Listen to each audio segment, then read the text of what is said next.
Well, we're going to go ahead and get started now with the main part of the program, talking about the Traitor in the Tidewater, Benedict Arnold's Virginia raid in 1781. So, as I mentioned before, we've done two other programs related to the Virginia campaign in 1781. Those of you who saw the program on Tarleton's Charlottesville raid that we did, I believe, at the end of 2021, that was part of the campaign, although about 4 months later. And we also did one on Cornwallis and Lafayette, chasing each other around the Virginia Piedmont from Petersburg to Fredericksburg and then Charlottesville to Richmond. We went right down, we talked about that. And then we also had last fall a two-part program with the chief historian of the Army Training and Doctrine Command, Britt McCarley, and I, giving a two-part program on the campaign leading up to Yorktown, and then Yorktown and the siege itself. So this is a little bit earlier in the year. The program that we did on Cornwallis and Lafayette focused on events in May, June, and July of 1781. And then, of course, Britt McCarley's program on the siege of Yorktown really hammered in on September and October of 1781. But here we're talking about January of 1781, early in the year, and this really was bringing home the war to Virginia. But we'll talk about that and its predecessors and what happens. So let's go ahead and go to the first slide, please. Okay, so there were two expeditions to Virginia to raid the state, the new state that was formed in 1776. So why were the British interested in raiding Virginia? Well, Virginia was a wealthy state. And by 1780 and 1781, the Commonwealth was being used to procure supplies and raise troops and bring those troops and supplies down into North and South Carolina, where starting in February of 1780, the war really took a turn there when the British invaded Charleston, South Carolina. Charleston fell in May of 1780, but that's where you had General Gates against Cornwallis. Gates was defeated at Camden. Then General Nathaniel Greene took over for Gates in North Carolina, leading to the Battle of Guilford Courthouse. But all those campaigns were in large part, being logistically supported in areas of Virginia. So the British tried to several times knock out part of that apparatus, but also Virginia's wealth was based in tobacco. And the British captured and burned quite a lot of tobacco in their various raids, mostly because tobacco was used as currency. So if Virginia could be deprived of its currency, they couldn't bring tobacco to the West Indies or overseas, then that would cripple the war effort. So the first of these major joint operations is what we call them today between Army forces and the British Navy, the Royal Navy, was in May of 1779. It was called the Matthews Collier Raid, after the general and the admiral who were in charge of that expedition. And that hit the Hampton Roads area. And if you aren't familiar with some of this terminology, we have several maps coming up, so I'll point all this stuff out. But the Hampton Roads area is basically inside the mouth of the Chesapeake Bay, in the area of what's today Hampton, Norfolk, Lynnhaven Bay, where Fort Monroe is, if any of you all have been to that area. But that's where the raiding was. They brought 1,800 troops down from New York City in 30 different vessels, and they actually burned the town of Suffolk almost completely during this time. Burned 137 Virginia commercial and military ships to cripple the economy and the military assets of Virginia. And didn't last very long. They left on May 24th. And so Virginia did not see another major raiding force until the fall of 1780, which was led by General Alexander Leslie. And he was brought down to Virginia, landed at Portsmouth, which is in the Tidewater area near Norfolk, and brought 2,500 troops who marauded up and down the banks of the James River, and destroyed supplies and tobacco and equipment and dispersed militia. They were there until November 15th, when, even though they were initially supposed to set up a permanent base at Portsmouth, Cornwallis desperately got word to Leslie that he needed his 2,500 men as reinforcements for his army operating in the backcountry of South Carolina and then North Carolina. Cornwallis lost a significant portion of his available strength at the Patriot victory of the Battle of Kings Mountain in October of 1780. And so when word got to Leslie that his troops were needed in South Carolina, he left Virginia and eventually joined with part of that force. He joined to Cornwallis in the upcountry part of South Carolina near Winnsboro, between Winnsboro, South Carolina, and Charlotte, North Carolina. So those were two initial raids that preceded Arnold's attempts here in October of 1780. So let's go on to the next slide. So Virginia at this time, again, had not suffered but those two invasions, limited in geographic scale. As much damage as they caused, they were really limited to that area of the lower James, where the James and the York come together, and the Elizabeth River, again, in that area at the mouth of Chesapeake Bay, inside the mouth of Chesapeake Bay. Virginia's governor, who was elected in 1779, was Thomas Jefferson, and in 1781, in January of 1781, he was about 5 months from completing his second term as governor.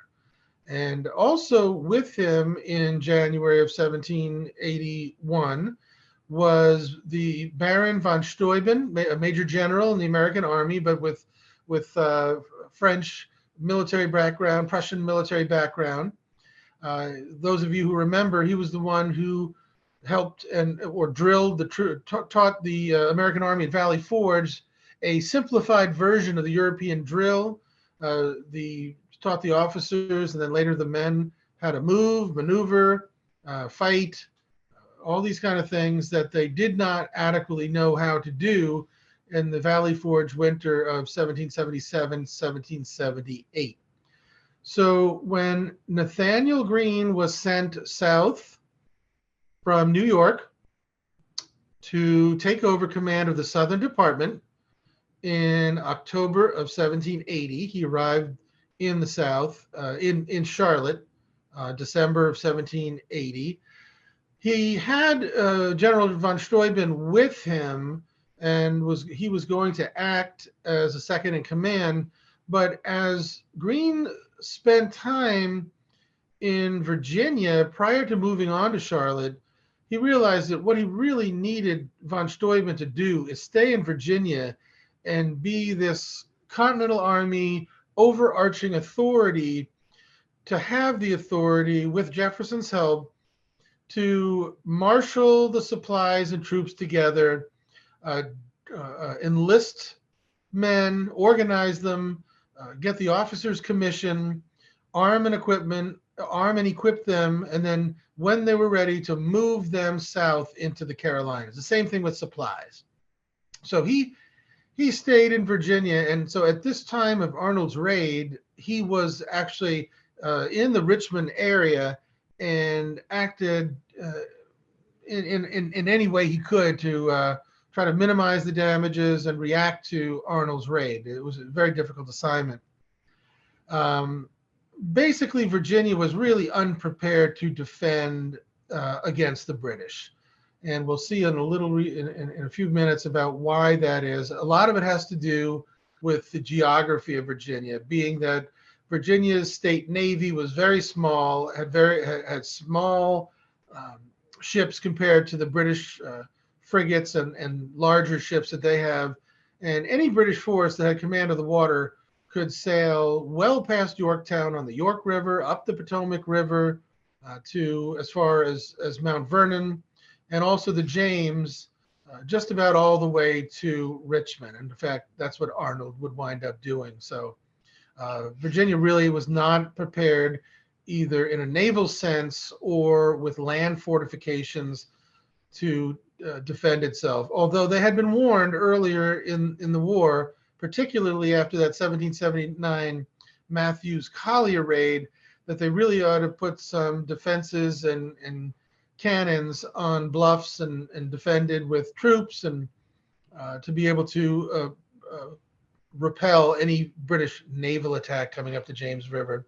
So there's Benedict Arnold on the left. Benedict Arnold, born in 1741, so 40 years old when this operation happened.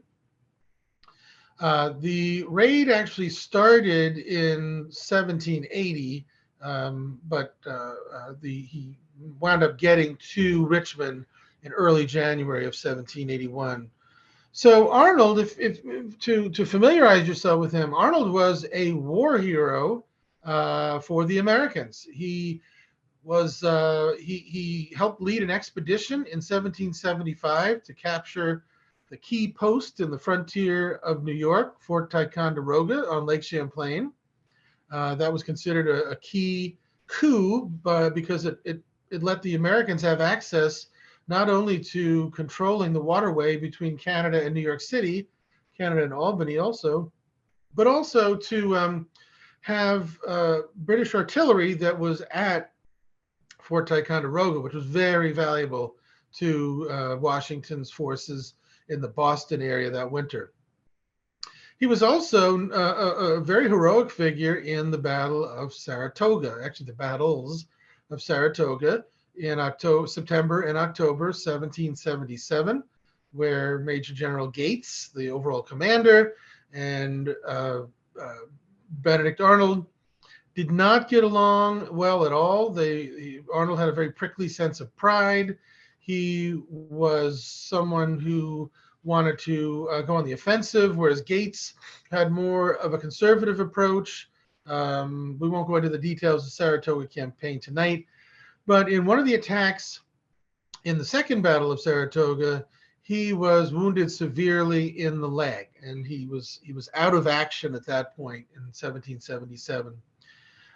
He later became the military army, the Continental Army's commander in Philadelphia. He had been in the, I should have mentioned this before Saratoga in 1775, 1776. He was one of the leaders of the campaign against Quebec, made a famous winter march and up the Kennebec River and into Canada. The men almost starved to death. But he was known as an active field commander, successful. But after his wound, he took up some positions that were more administrative and got into some fights with Congress about rank and about his expenses that he submitted to Congress for reimbursement, a lot of which came out of his personal funds. So we see him gradually becoming alienated from the cause of American independence. So by the time by the time 1780 had rolled around, Washington appointed General Gates as the commander of the key position at West Point, New York. So he became the commandant of that, and he was in charge of its defenses. But as we all know, Benedict Arnold decided that he was better off professionally and personally and financially with the British. And so he decided to give over the garrison and the defenses of West Point on the Hudson River. Again, a key crossing point of the Hudson from New England into New York and points south. So the British British commander-in-chief at the time, Sir Henry Clinton, communicated with Arnold through an intermediary, Major Andre. Andre was caught. Arnold barely escaped West Point before Washington found out about this and arrived at West Point. And in September 1780, he went over to the British who were waiting for him in a ship on the Hudson River. He was commissioned a brigadier general by the British, and because of his aggressiveness that they had known him for at Quebec and Fort Ticonderoga, and in 1776 at the Battle of Valcour Island on Lake Champlain, and again Saratoga, they knew he was an aggressive commander, so he was assigned, excuse me, to this new expedition to go against Virginia at the end of 1780. Now, one of the reasons why the British revisited this campaign to attack Virginia is remember in this fall of 1780, Cornwallis was advancing from South Carolina, getting ready to go into North Carolina, and so the British wanted Arnold's raid and to also establish more of a permanent presence in the Tidewater area of Virginia and strengthen the post at Portsmouth and be able to coordinate with the British efforts in the Carolinas, which by this point were led by Lord Cornwallis. Okay, let's move on to the next slide. So the expedition left New York City on December 20th by ship, 27 ships, about 1,800 troops. And his mission was to establish a base, meaning a secure location for troops. So they would have to fortify this. And they would also need to be resupplied by water, which was fine with ships that weren't too large coming in the Elizabeth River to Portsmouth. Their mission again was to disrupt the supply chain, to use a modern term, logistical tail, we might say today, of the American forces in the Carolinas, mostly Greene's Army and other forces that were getting additional troops, supplies, food, ammunition, what have you, from Virginia. The other aspect of this that intrigues historians today, and I certainly find this very fascinating, is that because Arnold and the troops were on Navy ships, they were entitled to prize money for property, military property captured by the expedition. And that's not always the case. If, for example, Cornwallis's men marching all through the Carolinas for months and months, they were not entitled to the value of anything seized militarily. But again, this shows Arnold's kind of pecuniary interest in recouping his losses and making himself whole, which is what had caused a lot of the bitterness prior to his treason at West Point. Two of the key figures with him on this raid was Lieutenant Colonel John Graves Simcoe. He was a British officer who commanded a loyalist unit known as the Queen's Rangers, who were a cavalry unit. And they would prove instrumental in scouting, attacking, getting a jump on the Americans, intelligence, very valuable. And another regular officer that was sent to the expedition to Virginia was Lieutenant Colonel Thomas Dundas. He was an officer, the commander of the 80th Regiment.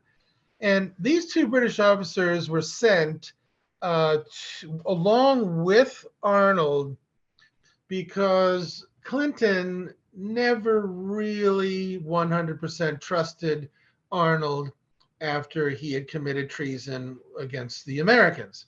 So they wanted these guys to keep an eye out on Arnold, make sure he was playing by the rules, going by the book. And Arnold was directed that even though he was a brigadier general, that he was to consult with Dundas and Simcoe and take their advice and talk things over once he got into the Tidewater. Now, Arnold arrived in the Chesapeake Bay on December 30th, so it took him 10 days on a sea voyage in December to get from New York City to the mouth of the Chesapeake Bay, which he entered on December 30th. It anchored off of Newport News. And again, I'm going to be mentioning several Virginia locations, and I'm going to have a map here very shortly, so I'll show you where all these are if you're not familiar with this terrain. So Newport News is on the James River on the north bank, and there he landed troops, raided on land on the James River, again looking for supplies, tobacco, and also wary of any Virginia militia units that mobilized by Jefferson's call that had been made soon after, but not soon enough, Arnold entered the Chesapeake Bay. They also raided Warwick on the peninsula of Virginia, that again is on the north side of the James River. So some of the troops would land and scout out sites to destroy. Oftentimes Simcoe and his mounted troops would comb the area looking for intelligence and watching out to see if make sure there was no Virginia militia lurking around. And then they would pack up on the boats again and move up to the next site, which in this case was Warwick, on the peninsula, on the peninsula's north bank. There was one incident that happened that was very interesting during this time, where Brigadier General Thomas Nelson, who was a native of Yorktown, he commanded several hundred militia troops in this area and was moving toward Warwick and threatened to attack Arnold. Arnold sent a messenger with a letter to Nelson saying that if Nelson would allow him to take off all the supplies that he was planning to take off on his boats, then he would agree not to burn the town. And Nelson refused to get into any kind of negotiations with a traitor and told Arnold's emissary that fortunately the town wasn't burned down. Arnold suddenly realized, well, this guy means business. We better get back to our boats and get on our way. So this is part of the raid in the beginning in the lower James River. So let's move on, and we'll talk about the rest of the raid here. First, I think we have a map that has these locations. Sure. Okay, so the Hampton Roads area is kind of in that neighborhood of Hampton, into the bay to the right and upper right of what we can see here. Toward the middle right, you can see Portsmouth, and that body of water that's where Norfolk and Portsmouth is the Elizabeth River. Excuse me. You can see Suffolk is also on this map. That's the town that was burned in the previous raid that we talked about a few slides ago. Newport News, you can see, and Warwick, they're both on the bank of the James River. Those were landing places. Further up, you can see where Jamestown is. There's a ferry just to the right, and that's Burwell's Ferry. There was a landing there where Simcoe and his dragoons scoured the neighborhood. But this shows a good part of the initial area of operations. And I want to make sure I don't forget to thank Bruce Franklin of Westholme Publishing, who through their courtesy, they have allowed us to use a portion of their map. This is the map that they have published. And so I want to thank them for allowing us to use that tonight. Okay, so let's follow Arnold up the river a little bit. And Arnold really had some good luck because the wind was in his favor and allowed him and his ships to make some excellent progress up the James River upstream. So between the wind and the current, they move far faster then any land troops could keep up with them, which became an advantage in a few days because it was hard to really pin down all the time where the British were on the river and get that word to Virginia authorities such as Baron von Steuben and Governor Jefferson and Brigadier General Nelson. So the first actual attack involving Arnold's raid and military forces of any significance was on Hood's Point. And this place is on the James River, 30 miles downstream from Richmond, on a tall bluff on the south bank of the James River. And it was known as being the strongest naturally defensive place on the river. There were 5 guns, meaning cannons, emplaced at Hood's Point. And Arnold approached this position wary of it because the cannons were positioned on the heights.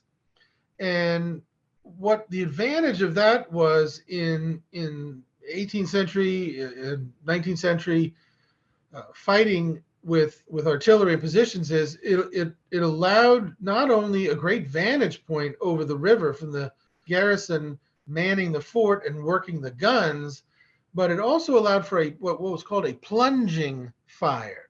So not only could the cannons shoot at a low trajectory at British warships in the river, but because they were so high up that the cannonballs would eventually start to make a downward arc and become quite powerful in their ability to hit the decks and the rigging and the sails and the masts on board the decks of the ships.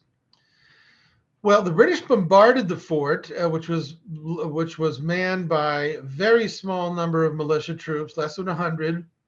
And the British also sent a landing party of several hundred men to a place called Ward's Creek to get on the bank and attack the fort from the rear. So when we go to the next slide, if we could, I'll show you these locations and where this is on the river. Now, to our right is downstream. So if we moved on the river to our right, that goes down toward Jamestown, Newport News, and eventually Hampton Roads.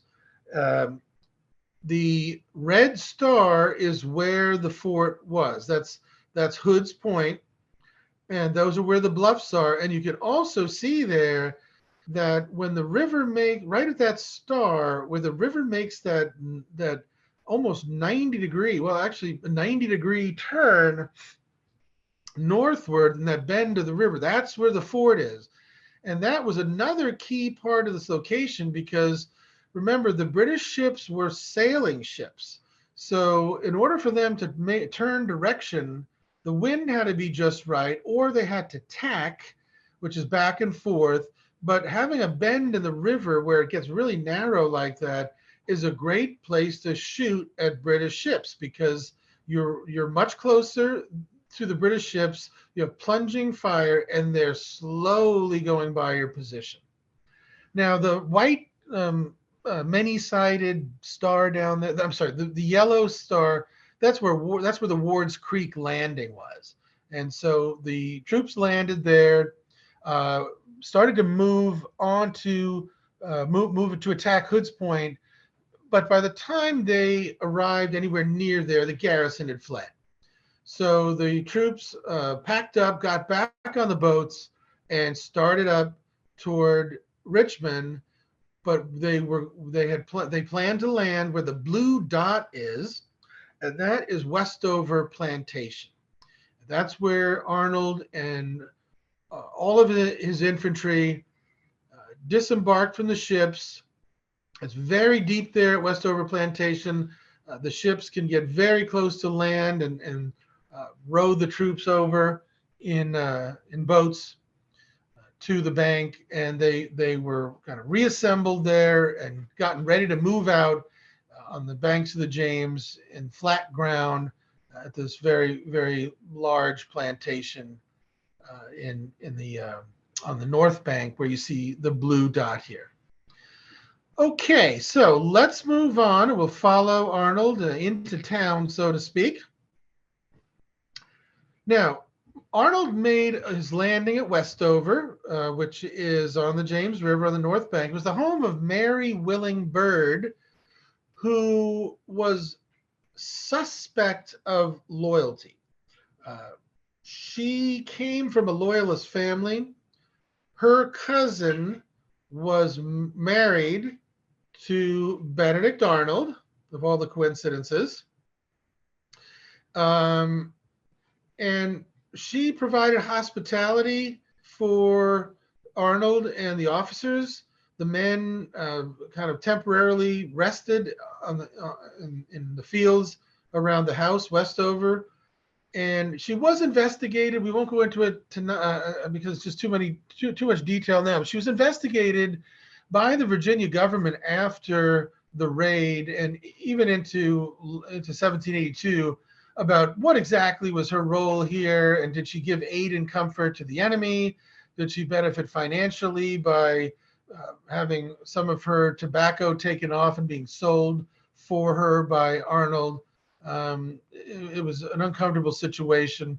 But Arnold left about 400 to 500 men here and took 900 troops, including Simcoe's Queen's Rangers, and began their march toward Richmond shortly after they landed at Westover. So they started a night march through the rain, and they reached a place between Westover and the outskirts of Richmond and camped there overnight at what's called 4 Mile Creek. The road to Richmond from Westover is now Route 5, Virginia State Route 5, and that route crosses the 4 Mile Creek at the point you see here in the picture. That's a modern picture I took of 4 Mile Creek from the bridge that goes over it. So somewhere in here, 900 men camped briefly overnight in the rain and the cold. So exactly where, I don't know, but this is where the approximate location of the taking the picture from the bridge that you can see what the swampy low ground looked like. So his men reached the outskirts of Richmond the next day on January 5th. Meanwhile, the Americans were busy, as you can imagine, and we'll talk about that very soon. Okay, next slide, please. Okay, so we're going to take our journey here with Arnold up the river, not in jail, but upstream on the river, and taking up the story. Now, if you look at the bottom right of your map, where that red dot is, that's where Westover is and was. That, by the way, and I'll show you a picture in a minute. The Westover building is still standing, and the grounds can be walked on for a small charge. The house itself is private property, very rarely open. I was lucky enough to get in there one time about 5 or 6 years ago, but it is open to the public. And it's near, for those of you who have been in the Williamsburg area, it's near the other big plantation museums down there like Berkeley and Shirley and Sherwood Forest, places like that. So Arnold moved to where you see the kind of cream colored dot above Westover, where it says Turkey Island. And that creek there was Turkey Island Creek, and they crossed that creek also and moved. By this point, they were kind of turned in a more west-northwest direction on their way to Richmond, which is just off the map to the top left. And you can see where 4 Mile Creek there is. It's kind of written vertically there, and I put kind of a yellow, I'm sorry, I'm getting my colors wrong tonight. I put a blue squiggly line there to show where 4 Mile Creek is. That's where they camped on the way to Richmond on the night of the 4th, 5th. Now, the next day, they moved again toward Richmond on the same road.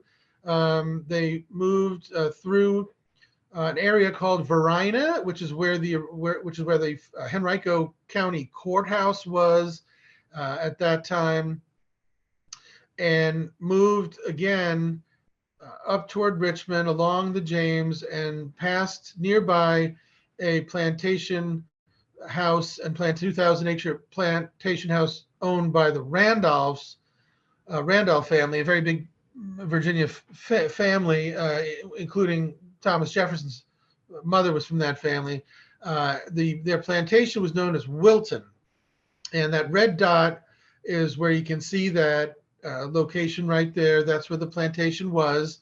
Now the house is still in existence. However, a little spin on this: it was moved in the 1930s and was reassembled in the West End of Richmond, where it still stands today as a house museum in a lovely setting. And I'll show you a picture of that too. But this is the route that you can see here, going from the bottom right up to the top left. And by the way, this is a map that is called the Jefferson Fry map from the beginning of the 1750s, and then various editions later added more information. But it's a wonderful resource to have when studying the Virginia campaign of 1781 and the colonial period as well. So just so you can have a look, that's Westover on the left, portions of which were started in 1730, again by the Byrd family. And this is really the main part of the house there, between the two dependencies, really the quintessential Georgian home in America during the colonial period. And this is where Mary Willing Byrd lived, and Arnold and his troops camped there briefly, both before starting out to Richmond, and as I'll remind you, I'll tell you now that they also came back to this landing as well. The house Wilton is on the right, and again, that's has been reassembled west of Richmond, not too far from the location of today's University of Richmond.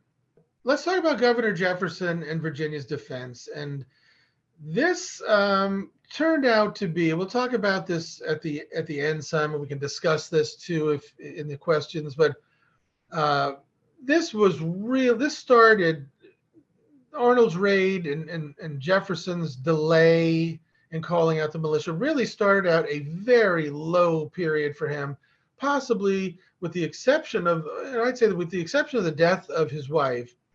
Really, this time period here, combined with that event not that long after, was really a low point for Jefferson because of his inability to properly defend Virginia during this raid.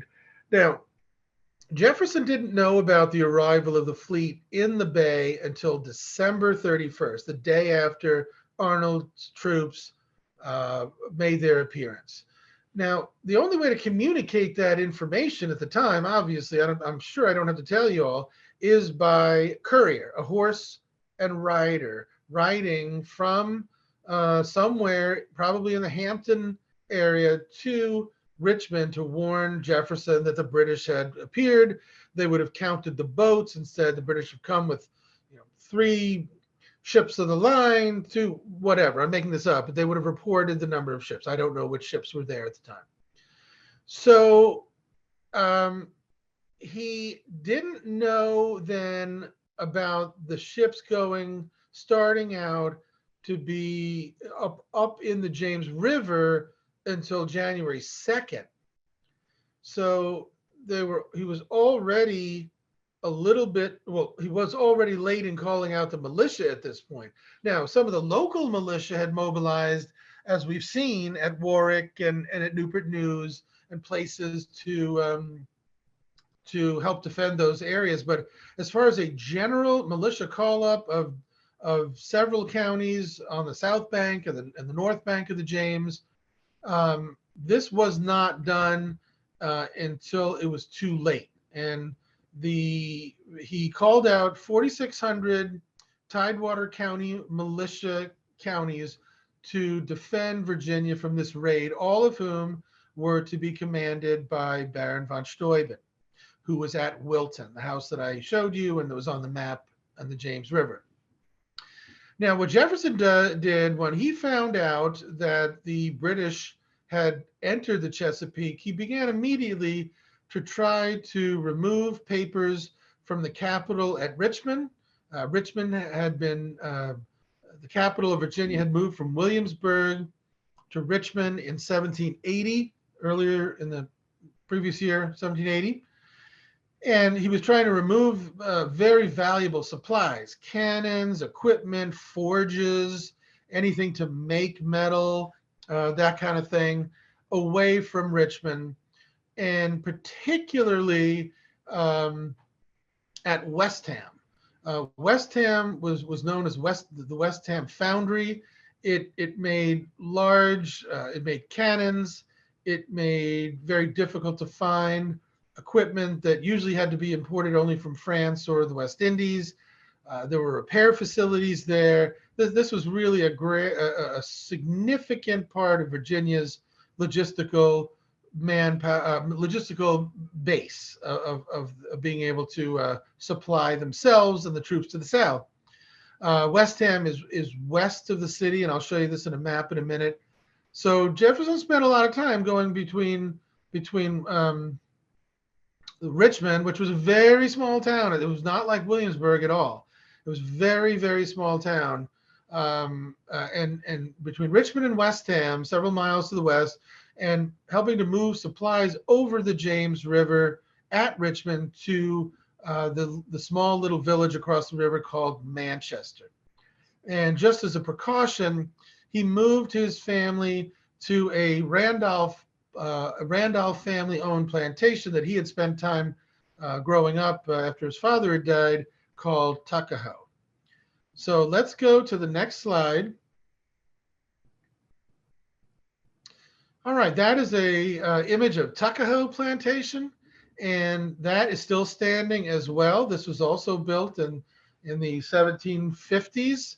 It is on the north bank of the James River, along what's State Route 6, which is River Road in there. And this also can be seen at public events, particularly the exterior of it.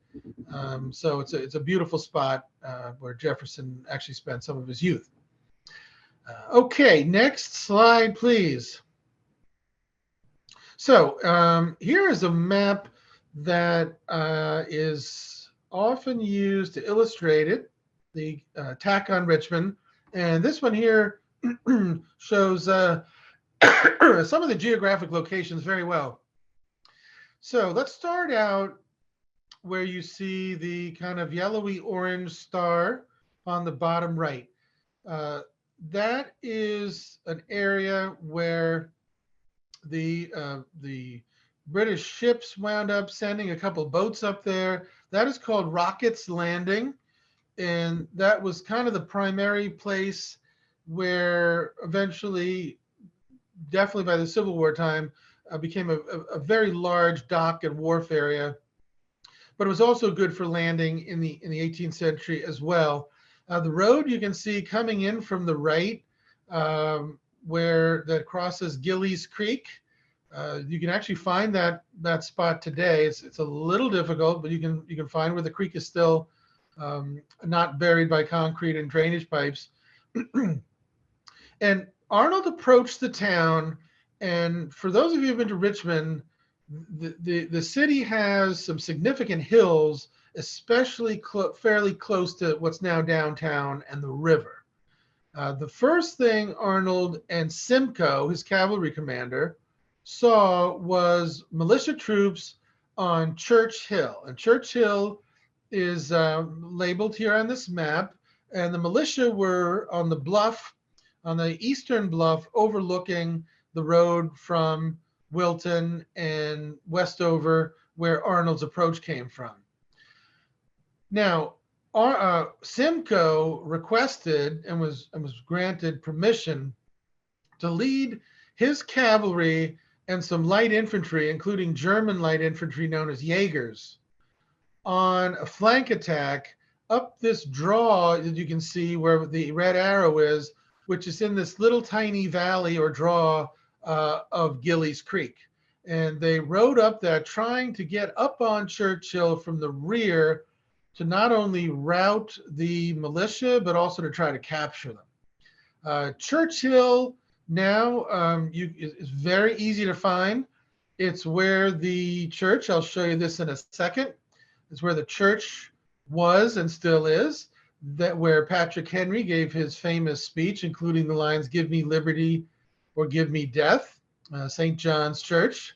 The National Park Service has a Civil War medical facility there, museum and visitor center called Chimborazo. And so these places are very accessible to be seen. The Richmond, you can see, was down below Shockoe Hill. You can see Manchester, where Jefferson was trying to ferry and ship and carry over to get out of the way of the British there.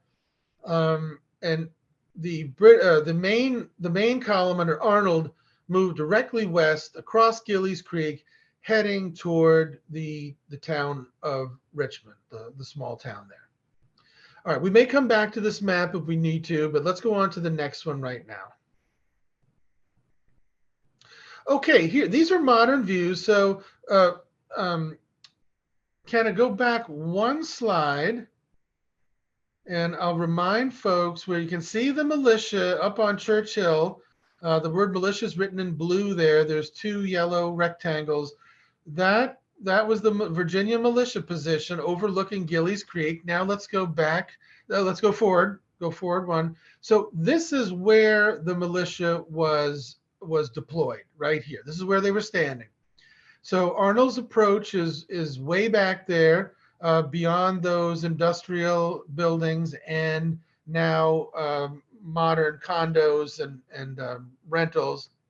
Rocket's Landing is on the river there, and the low ground you see there at the bottom is right at the mouth of where Gillies Creek meets the James, at the beginning of the location where Simcoe took off from our left, from our left up toward our left in this image. So you can see how significant this hill was, but you can also see the area where the British cavalry and Jaegers moved to get around Churchill and come up on the American rear, the Virginia militia's rear area. Okay, let's go on.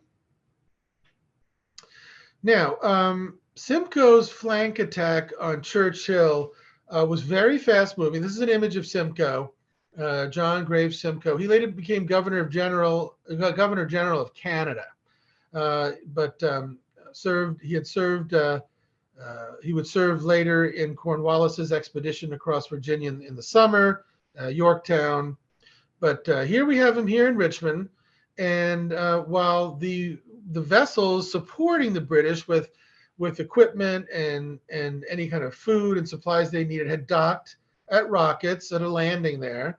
And as we said, Simcoe's flank attack on Churchill, what we just saw in the map, was very fast moving, and the militia, they either fired one volley or they didn't fire a volley.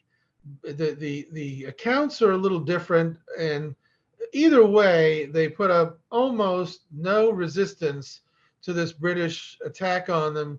And some of them fled north to get out of the way, and some of them fled to the next hill west, which was Shockoe Hill. And at Shockoe Hill, which was actually where Jefferson lived while he was governor, in a house on Shockoe Hill, the British were very successful again in driving off what little militia remained. And so the town was basically captured quite quickly by this aggressive, fast-moving light infantry and light dragoon cavalry attack against the Virginia militia left flank. The British then sent a detachment under Simcoe, which, again, this really brings into light how valuable was these light dragoons, because they moved incredibly fast and were able to get out to West Ham, several miles west of the original town of Richmond, and destroy equipment, gunpowder. They threw a lot of the cannons and gunpowder in the river because somebody finally convinced the officers in charge that if you burned the gunpowder, it was probably not going to be a really good idea to stand near it. So they said, oh, well, why don't we just throw it in the river? So that's what they did. Not everything was removed by the Americans, the Virginians under Jefferson, but they did save some things. They were later able to retrieve some of the cannons out of the river. But this was really a hard-hitting assault. And once they were done, the British went right back to Richmond because they had no idea at this point if the Virginia militia was mobilizing, if they would be trapped and separated from Arnold and the main force. So they hurried back. Arnold burned public property. He, again, just like he tried to do down in Warwick, he sent a letter to Thomas Jefferson saying that if you all will just let me easily put on my boats at Rockets all the stuff that we're going to take with us, then we won't burn the city. And Jefferson, too, refused to have any correspondence with him.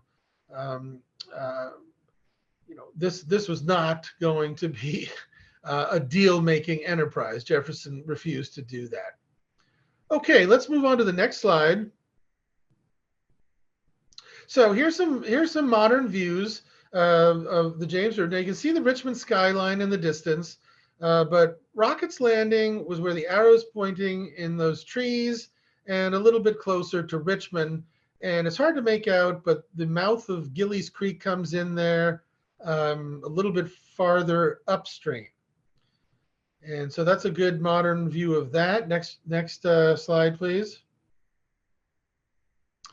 Here's another view of that flank attack that Simcoe made along Gillies Creek from the militia position. And it shows you that it's very flat down there by the river bottom, perfect for light infantry and horses. And again, the British were coming from the right of the picture to the left of the picture, trying to get up on the hill, around the American left flank and in their rear. Okay, next picture, please. Okay, this is almost the same map. This one is based on the other one, but this just shows you kind of a little bit more follow through of how the British had this advance with Arnold's main force along the river, moving into town and beyond it,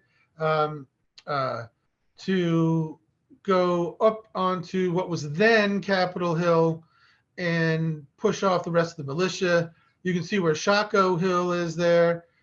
That was where there were some other militia troops gathered and some residences, but the British really, with the Jaegers, who were their light infantry, the regular light infantry, and Simcoe, really made pretty quick work of it.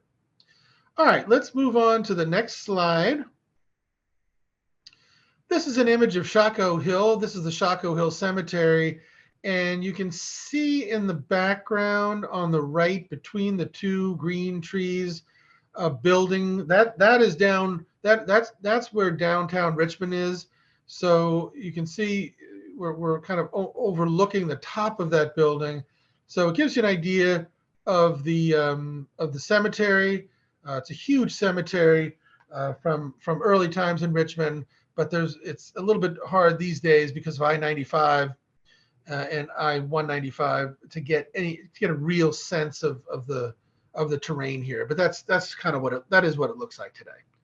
All right, next picture, next slide. I think it is a picture.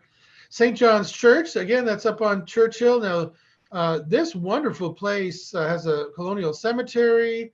It's got, I'm guessing it's got about an acre or so of churchyard, and it's available for, they do open it regularly and have dramatic recreations of Henry's speech, and it's a lovely place up on Churchill. So if you've never been there, please go by and see it. It's a great place and good place to have still standing. Okay, next slide, please. Okay, so the location of Tuckahoe I put there in red. Again, that was that house I showed you where Jefferson sent his family to avoid danger. West Ham is where the blue dot is, and it's several miles west along the north bank of the James from Richmond, close to the University of Richmond, um, Country Club of Virginia, if you know these areas, and also it's opposite a park, a very popular park with kayakers called the Pony Pasture and the Huguenot Bridge. So if you're Richmond or Richmond area folks, that's where it was, but it's on the north bank of the river. And finally, when the British started moving west toward West Ham, Jefferson and others did not know how far up the James River they were going to be going. So Jefferson actually moved his family again shortly thereafter from the red, where the Tuckahoe is in red, to that yellow dot, which is on the south side of the James River on Fine Creek. And that's where there was another property there in Powhatan County that his family moved from there. So this is kind of the area of operations. Let's try to wrap up here since we're getting close out, running out of time. We'll go to the next slide. This is an image from Pony Pasture on the south bank of the James River. We are looking upstream, so the river in the distance is coming from the west, and the foundry area is in those woods on the bank of the James River. And I guess I would be remiss if I didn't take an opportunity now to really thank the folks, including Bill Welsh of the American Revolution Roundtable Richmond. He and several others in that group put together a very fine pamphlet on Richmond in the Revolutionary War. And it's available at historic sites and other places in Richmond. It's got a great map and a great location to over 20 spots that you can drive to and see in the Richmond area. And one of these is West Ham, although it's hard to see. It's near the currently reconstituted house, Wilton, where they rebuilt it. It's not that far from there, but anyway, this was the last part of what they raided west before returning to Richmond. Okay, next slide, please.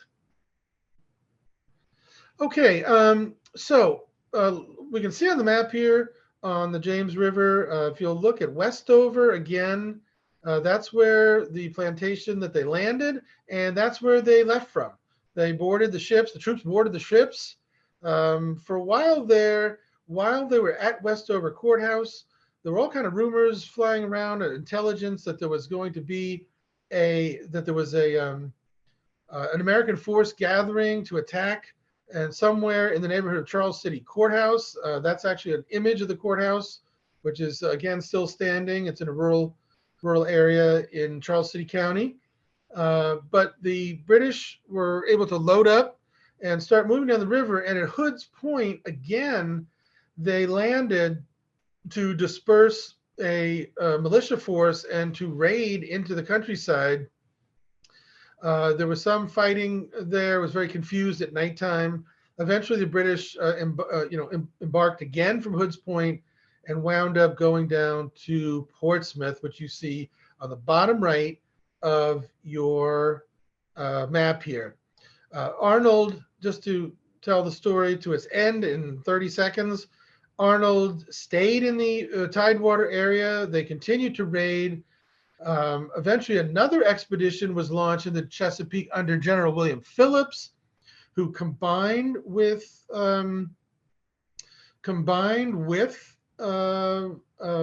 Arnold's troops. Phillips and Arnold raided in the area. There was a battle at Petersburg in April, and Cornwallis eventually moved from Wilmington, North Carolina, to Petersburg and this area on his way to Yorktown. And I don't want to give away the ending to Yorktown in case you don't know what happened. Okay, so that is the end of my telling you what happened. And I'm going to try to take some questions here. So let's see. What was the command structure amongst von Steuben, Anthony Wayne, and Lafayette when they were in Virginia? Were they all independent of Greene and of each other? Okay, so good question. This is about events that would happen in April, May, and June. Von Steuben acted in cooperation with Lafayette. Lafayette was sent south from New Jersey into Virginia to help defend the Commonwealth with all these raids with about 1,000 men. And von Steuben was part of that. They both were subordinate to Nathaniel Greene, who was operating in the Carolinas. Okay. I think we've answered what did Arnold do after he left Richmond. Why did the British leadership trust him with an independent command since he was a known traitor? That's a good question. I think Clinton was confident enough in Arnold's abilities to make a lightning quick raid like this and be hard hitting. But again, they sent Simcoe and Dundas with him, who were good advisors. Maybe I should have mentioned when they first landed at Westover and took some property there in the neighborhood, Arnold was very leery of sending an expedition of infantry and cavalry overland to Richmond because they were too far away and unsupported, and he did not want to get his men into trouble or lose the expedition. But it was actually Simcoe who convinced him to attack Richmond. So hopefully that answers at least part of your question. Did the other British ships do a cannonade of Churchill or other parts of Richmond to support that attack? No. Those of you who know Richmond, that area, once you get past that area, I showed you where Rockets was. The area in Richmond where the town is at the falls. So beyond the falls, the ships could not pass at all. And moreover, the position of Churchill was so high up, the British would not have been able to elevate the tubes of the cannons on the ships to hit any troops on either Churchill or Shockoe Hill. Okay, had Cornwallis retained Arnold in Virginia, do you think the two of them in concert could have knocked the Old Dominion out of the war?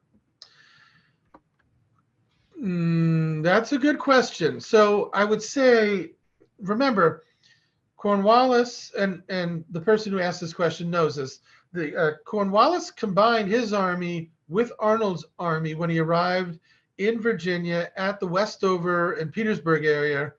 So he did have the whole troops there, except for a few Hessian regiments that were sent back to Portsmouth. Now, I guess maybe your question is, would someone of Arnold's aggression have helped be able to knock out the war? You know, Cornwallis already had Tarleton, who was just about as aggressive as they came, and he already had Simcoe, and they joined him in his campaign in May and June. So I'm not really sure how much more benefit Arnold would have given them. Okay.